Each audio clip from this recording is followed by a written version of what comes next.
Hello and good morning. It's Terry here with Cloudy Coral Designs. I am so glad that you guys are here. For today's card, I am celebrating a YouTube hop with Not Too Shabby, and we are celebrating the stamp and die of the month.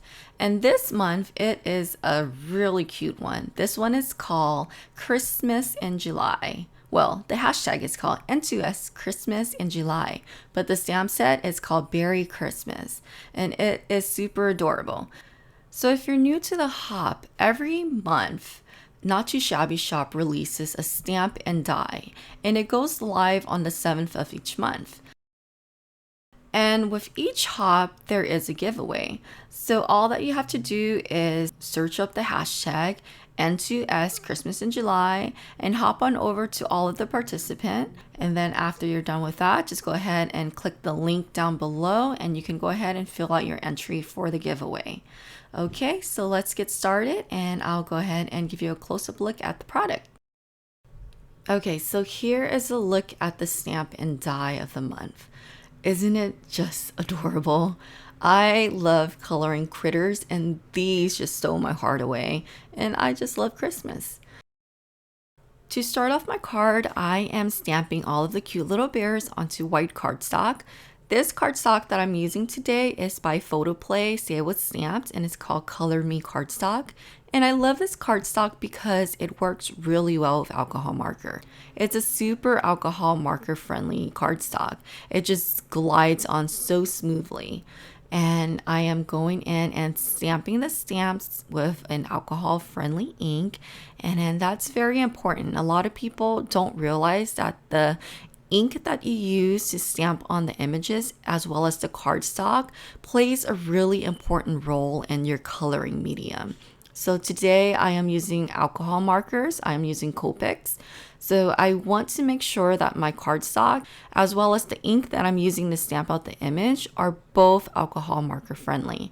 If you don't use an alcohol marker friendly ink or cardstock, the marker will smear on top of the ink or the cardstock won't hold the ink well and it would bleed through. So just keep that in mind if you're using alcohol markers or if you're new to alcohol marker coloring.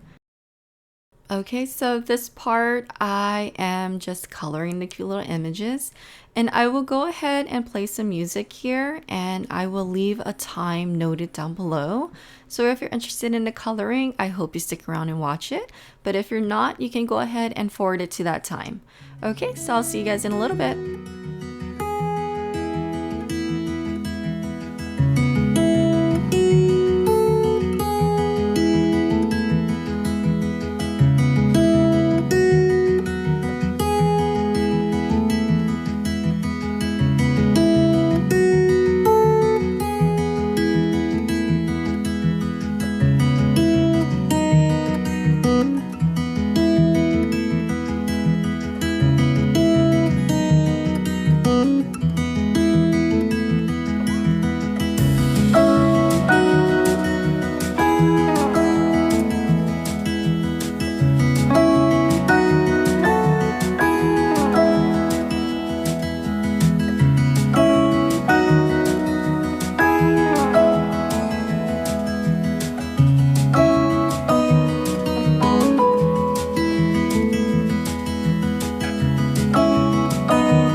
Okay, so I am back.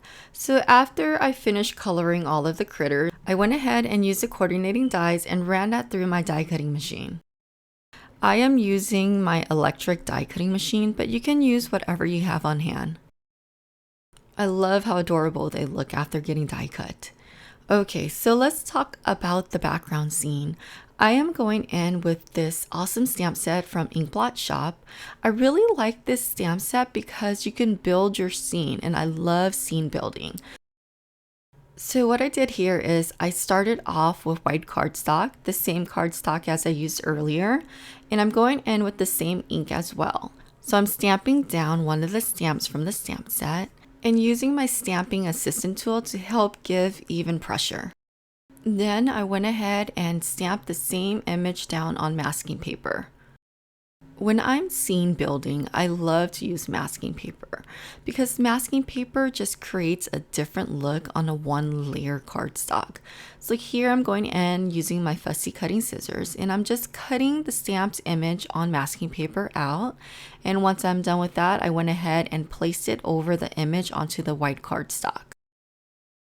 I continued to do the same process over and over again until I was happy with the background scene. So here you can see that I did a few layers of the trees in the background and applied a lot of masking paper. I know this may seem like a lot of work, but the outcome is beautiful and I love masking. And this is a technique that I love to do. Okay, so now on to the background scene. So what I'm doing is I'm using some of my blending brush and I'm blending on Distress Oxide inks onto the background scene. So since the stamp images are masked off with the masking paper, it's not going to get underneath that. So what you're blending here is only going to show up in the background scene. So I started off with a light shade of yellow. Then I went in with an orange shade, and the third shade is actually a color in between red and orange. Then lastly, I went in with brown just to create a little bit of drama towards the edges of the card. I then went in with my water sprayer and spritzed some clean water onto the background scene. Since I'm using a water reactive ink, the water is going to react with the ink on the cardstock, creating somewhat of an oxidation effect. I love doing this to my cards. And finally, the best part is removing the masking paper off of your card panel. I love this part because you can see all of the hard work that you place on your card. All of that labor, the labor of love, is definitely worth it. Okay, so after I removed all of the masking paper, I went in with some Copic markers again, and I started to color in my background scene. Again, I will go ahead and play some music here, and I will leave a time link down below. So if you're not interested in the coloring part, you can go ahead and forward it to that time. Okay, I'll see you guys in a little bit.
Okay, so I am back.